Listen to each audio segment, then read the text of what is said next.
Alice au pays des merveilles de Lewis Carroll. Chapitre 9. Histoire de la simili-tortue. Tu ne saurais croire combien je suis heureuse de te revoir, ma chère, dit la duchesse tout en glissant affectueusement son bras sous celui d'Alice et en s'éloignant avec elle. Alice fut enchantée de la trouver de si charmante humeur, et elle pensa que c'était peut-être le poivre qui l'avait rendue si furieuse lorsqu'elle l'avait vue pour la première fois dans la cuisine. « Moi, quand je serai duchesse, pensa-t-elle, mais sans se faire beaucoup d'illusions, je n'aurai pas un seul grain de poivre dans ma cuisine. La soupe est tout aussi bonne sans. Peut-être que c'est toujours le poivre qui rend les gens furieux, continua-t-elle, ravie d'avoir découvert une nouvelle règle, et le vinaigre qui les rend aigres, et la camomille qui les rend amers, et le sucre d'orge et les friandises qui rendent les enfants doux et aimables. Je voudrais bien que tout le monde sache cela, parce que alors les gens seraient moins avares de sucreries. » Ayant complètement oublié l'existence de la duchesse, elle fut un peu saisie en entendant sa voix tout près de son oreille. « Ma chère enfant, tu es en train de penser à une chose qui te fait oublier de parler. Pour l'instant, je ne peux pas te dire quelle est la morale à tirer de ce fait, mais je m'en souviendrai dans un instant. »« Peut-être qu'il n'y a pas de morale à en tirer, risqua Alice. »« Allons donc, s'exclama la duchesse, on peut tirer une morale de tout, il suffit de la trouver. » Et en disant cela, elle se pressait de plus en plus étroitement contre Alice. Alice n'aimait pas du tout avoir la duchesse si près d'elle. D'abord parce qu'elle était vraiment très laide. Ensuite parce qu'elle avait exactement la taille qu'il fallait pour pouvoir appuyer son menton sur l'épaule d'Alice, et c'était un menton désagréablement pointu. Néanmoins, comme elle ne voulait pas être grossière, elle supporta de son mieux ce désagrément. « On dirait que la partie marche un peu mieux, fit-elle observer. « C'est exact, et la morale de ce fait est « Oh, c'est l'amour, l'amour qui fait tourner la terre !» Quelqu'un a dit, murmura Alice, que la terre tournait bien quand chacun s'occupait de ses affaires. « Ma foi, cela revient à peu près au même, » dit la duchesse en lui enfonçant son petit menton pointu dans l'épaule. Puis elle ajouta. « Et la morale de ce fait est « Occupez-vous du sens et les mots s'occuperont d'eux-mêmes. » Quelle manie elle a de tirer une morale de tout, pensa Alice. « Je parie que tu te demandes pourquoi je ne mets pas mon bras autour de ta taille, » reprit la duchesse après un moment de silence. « C'est parce que je ne suis pas sûre de l'humeur de ton flamand. Faut-il que je tente l'expérience ?»« Il pourrait vous piquer d'un coup de bec, » dit prudemment Alice qui ne tenait pas du tout à l'avoir tenté l'expérience. « Tout à fait exact. Les flamands et la moutarde piquent également. Et la morale de ce fait est « Qui se ressemble s'assemble. » »« Mais la moutarde ne ressemble pas à un flamand, » fit remarquer Alice. « Tu as raison comme d'habitude, ce que tu exprimes clairement les choses. »« Il me semble bien que la moutarde est un minéral, » poursuivit Alice. « Bien sûr que c'en est un, » confirma la duchesse qui semblait prête à approuver toutes les paroles d'Alice. « Il y a une grande mine de moutarde tout près d'ici, et la morale de ce fait est « Garde-toi tant que tu vivras de juger les gens sur la mine. »« Oh, je sais !» s'exclama Alice, qui n'avait pas écouté cette dernière phrase. « C'est un végétal. Cela n'en a pas l'air, mais c'en est un tout de même. » « Je suis entièrement d'accord avec toi, » dit la duchesse. « Et la morale de ce fait est « Sois ce que tu veux avoir l'air d'être. » Ou, pour parler plus clairement, ne te crois jamais différente de ce qui aurait pu paraître aux autres, que ce que tu étais ou aurais pu être n'était pas différent de ce que tu avais été, qui aurait pu leur paraître différent. « Je crois, » fit observer Alice poliment, « que je comprendrais cela beaucoup mieux si je le voyais écrit, mais je crains de ne pas très bien vous suivre quand vous le dites. » « Ce n'est rien à côté de ce que je pourrais dire si je voulais, » répliqua la duchesse d'un ton satisfait. « Je vous en prie, ne vous donnez pas la peine d'en dire plus long, » déclara Alice. « Oh, mais cela ne me donnerait aucune peine, » affirma la duchesse. « Je te fais cadeau de tout ce que j'ai dit jusqu'à présent. » Voilà un cadeau qui ne lui coûte pas cher, pensa Alice. Je suis bien contente qu'on ne me donne pas des cadeaux d'anniversaire de ce genre. Mais elle ne se hasarda pas à exprimer cela tout haut. « Encore en train de réfléchir ?» demanda la duchesse en lui enfonçant de nouveau son petit menton pointu dans l'épaule. « J'ai bien le droit de réfléchir, » répliqua Alice sèchement, car elle commençait à se sentir un peu agacée. « À peu près autant que les cochons ont le droit de voler, » déclara la duchesse, et la mort... Mais à cet instant précis, à la grande surprise d'Alice, la voix de la duchesse s'éteignit au beau milieu de son mot favori, « morale », et le bras qu'elle avait passé sous celui de sa compagne se mit à trembler. La fillette leva les yeux. Devant elle se dressait la reine, les bras croisés, le visage aussi menaçant qu'un ciel de rage. « Belle journée, votre majesté !» commença la duchesse d'une voix faible et basse. « Je ne veux pas vous prendre en traître !» hurla la reine en tapant du pied. « Mais je vous avertis d'une chose, ou bien vous vous ôtez de là, ou bien je vous ôte la tête, et cela en un rien de temps. Faites votre choix. » La duchesse fit son choix et disparut en un instant. « Continuons la partie !» dit la reine à Alice, qui, trop effrayée pour pouvoir prononcer un mot, la suivit lentement jusqu'au terrain de croquet. Les autres invités avaient profité de l'absence de la reine pour se reposer à l'ombre. Mais dès qu'ils la virent arriver, ils se hâtèrent de reprendre la partie, tandis que sa majesté se contentait de déclarer qu'un moment de retard leur coûterait la vie. Pendant tout le temps que dura la partie, la reine n'arrêta pas de se disputer avec les autres joueurs et de crier « Qu'on lui coupe la tête! Qu'on lui coupe la tête !» Ceux qu'elle condamnait étaient aussitôt arrêtés par les soldats, qui, naturellement, devaient cesser d'être des arceaux pour pouvoir procéder aux arrestations. De sorte que, au bout d'une demi-heure environ, il ne restait plus d'arceaux et que tous les joueurs, sauf le roi, la reine et Alice, étaient arrêtés, attendant l'exécution de la sentence.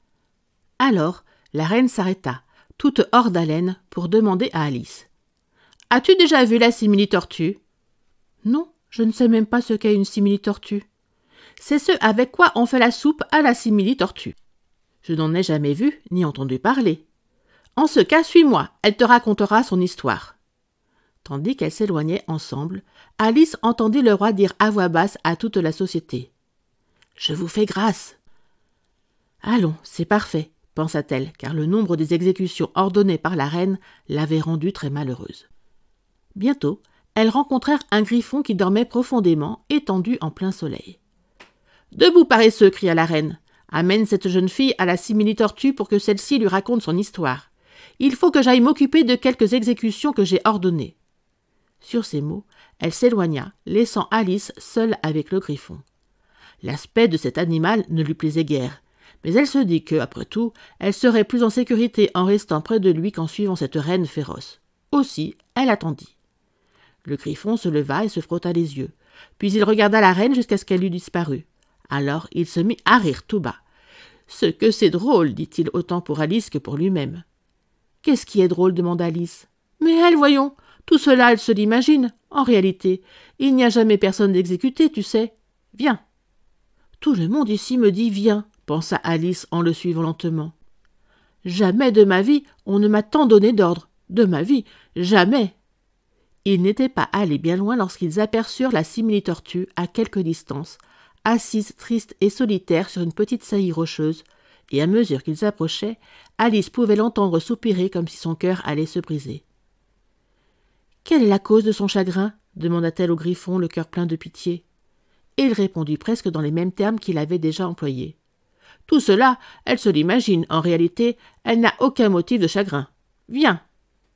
Ils allèrent donc vers la simili-tortue, qui les regarda de ses grands yeux pleins de larmes, sans souffler mot. « Cette jeune demoiselle qui est ici, expliqua le griffon, voudrait que tu lui racontes ton histoire, pour sûr. »« Je vais la lui raconter, répondit la simili-tortue d'une voix caverneuse. « Asseyez-vous tous les deux, et ne prononcez pas une seule parole avant que j'aie fini. » Ils s'assirent donc, et personne ne parla pendant quelques minutes. Alice pensa. « Je ne vois pas comment elle pourra jamais finir si elle ne commence pas. » Mais elle attendit patiemment. « Autrefois, dit enfin la simili-tortue en poussant un profond soupir, j'étais une vraie tortue. » Ces paroles furent suivies d'un long silence, rompu seulement par un « que poussait le griffon de temps à autre, et par les lourds sanglots incessants de la simili-tortue. Alice fut sur le point de se lever en disant « Je vous remercie, madame, de votre intéressante histoire. » Mais elle ne put s'empêcher de penser qu'il devait sûrement y avoir une suite. C'est pourquoi elle resta assise sans bouger et sans souffler mot. « Quand nous étions petits, reprit finalement la simili-tortue d'une voix plus calme, mais en poussant encore un léger sanglot de temps en temps, nous allions à l'école dans la mer. La maîtresse était une vieille tortue de mer. Nous l'appelions la tortue grecque. »« Pourquoi l'appeliez-vous la tortue grecque, puisque c'était une tortue de mer ?» demanda Alice. « J'ai lu quelque part que la tortue grecque est une tortue d'eau douce. »« Nous l'appelions la tortue grecque parce qu'elle savait le grec, » répondit la simili-tortue avec colère. « Vraiment, je te trouve bien bornée. »« Tu devrais avoir honte de poser une question aussi simple, » ajouta le griffon. Après quoi, tous deux restèrent assis en silence, les yeux fixés sur la pauvre Alice qui aurait bien voulu disparaître sous terre. Enfin, le griffon dit à la simili-tortue. Reprends la suite, ma vieille. Tâche que cela ne dure pas toute la journée. » Et elle continua en ces termes. « Oui, nous allions à l'école dans la mer, quoique cela puisse te paraître incroyable. »« Je n'ai jamais dit cela, » s'exclama Alice en l'interrompant. « Si, fais, tu l'as dit, » répliqua la simili-tortue. « Tais-toi » ajouta le Griffon avant qu'Alice ait eu le temps de placer un mot. Après quoi, la simili-tortue reprit la parole.